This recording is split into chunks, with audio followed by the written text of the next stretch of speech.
एका खोलीत तो बसलेला होता। समोर वही उघडलेली होती। डोळे एका फोन नंबरवर स्थिर होते। कॉल लावतो, रिंग वाजते। समोरून त्याची गर्लफ्रेंड बोलत असते। ती कॉल ठेवण्यासाठी आग्रह करते, हा विनंती करतो, थांब बोलूया जरा।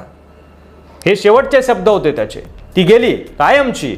त्या रात्री फक्त हृदय तुटलं नव्हतं, कदाचित तुटली होती ती त्याची स्वप्न सुद्धा। आणि कदाचित UPSCच्या तयारीलाही कुठेतरी तडे गेले होते। पण नवलाची गोष्ट अशी आहे की त्या तुटलेल्या रात्रीच खरं यशाचं बीज रोवलं गेलं। गोरखपूरच्या एका मध्यमवर्गीय मुलाने प्रेमभंगाच्या वेदनेतून उठून सातत्याने अपयशांना सामोरं जात UPSC मध्ये 498 रँक मिळवली। पण त्याचं खरं यश फक्त या रँकमध्ये नव्हतं, तर त्या प्रवासात होतं ज्यात एकटा मुलगा स्वतःशी झगडत उभा राहिला।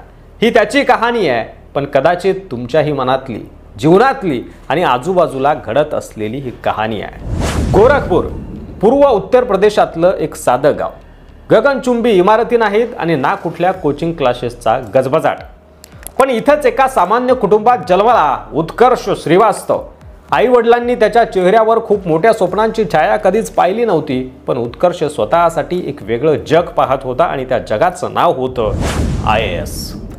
शालेय शिक्षण गोरखपूरमधून पूर्ण केलं। शिक्षकांनी त्याला हुशार म्हणून ओळखलं, पण तो शांत मुलगा होता। वर्गात विचार करत राहायचा, आपण काहीतरी मोठं करू।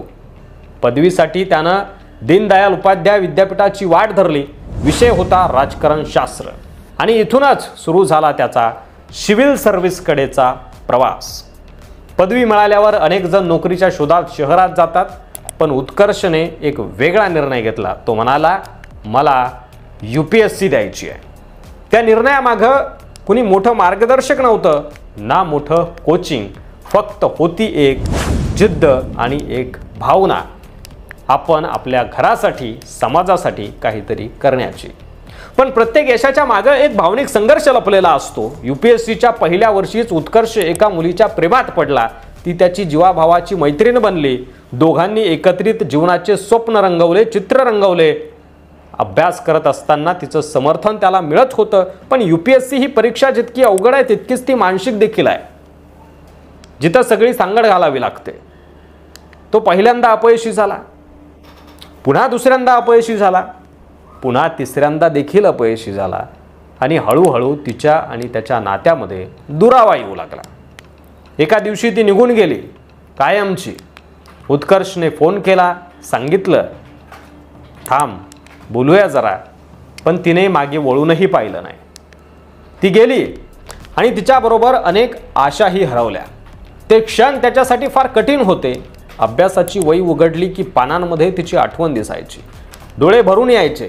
UPSC पेक्षा कठीण झाली होती ही वैयक्तिक लढाई, पण उत्कर्षनं स्वतःला सावरलं। तो म्हणतो, ती गेली पण मी नाही गेलो, मी पुन्हा उभा राहिलो। पुन्हा एकदा तो अभ्यासात रमला आणि यावेळी 2024 मध्ये काहीतरी वेगळं घडलं। एकाग्रता वाढली होती, मानसिक शांतता होती आणि सगळ्यात महत्त्वाचं, आता त्याचं यश कुणाला दाखवण्यासाठी नव्हतं, ते स्वतःसाठी होतं। निकाल लागला, रोल नंबर शोधला आणि ऑल इंडिया रँक 498। क्षणभर त्याला वाटलं स्वप्न आहे, पण ते सत्य होतं। आई धावत आली, खळकण डोळ्यातून पाणी वाहलं। वडील फक्त एवढंच म्हणाले, आपण काय करावं हे आम्हाला कळायचंच नाही, पण तू ते करून दाखवलंस। 498 रँक मिळवून देखील तो म्हणतो की हे अंतिम नाही, आता कुठं सुरुवात झाली आहे। तो स्पष्ट म्हणतो की मी अजून थांबणार नाही, मी पुढच्या वेळेस टॉप 100 मध्ये असणार आहे।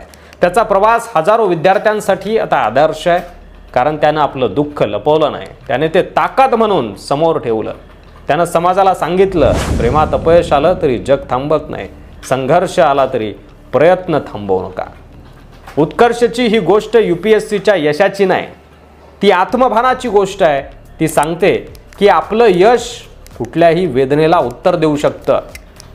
ही कहाणी त्याची आहे, पण ती प्रत्येक विद्यार्थ्याच्या हृदयातली आहे, जो आज अंधारात बसून उजेडाची वाट पाहतोय। ही होती उत्कर्षची UPSCची कहाणी। यावर तुम्हाला काय वाटतंय, तुमचं मत कमेंट बॉक्समध्ये लिहायला विसरू नका। मराठी मंडळीवर नवीन असाल तर अशाच रंजक व्हिडिओसाठी अद्याप सबस्क्राइब केलं नसेल तर लगेच सबस्क्राइब करा। पुन्हा भेटू नवीन व्हिडिओसह. तोपर्यंत रजा घेतो. धन्यवाद. जय महाराष्ट्र.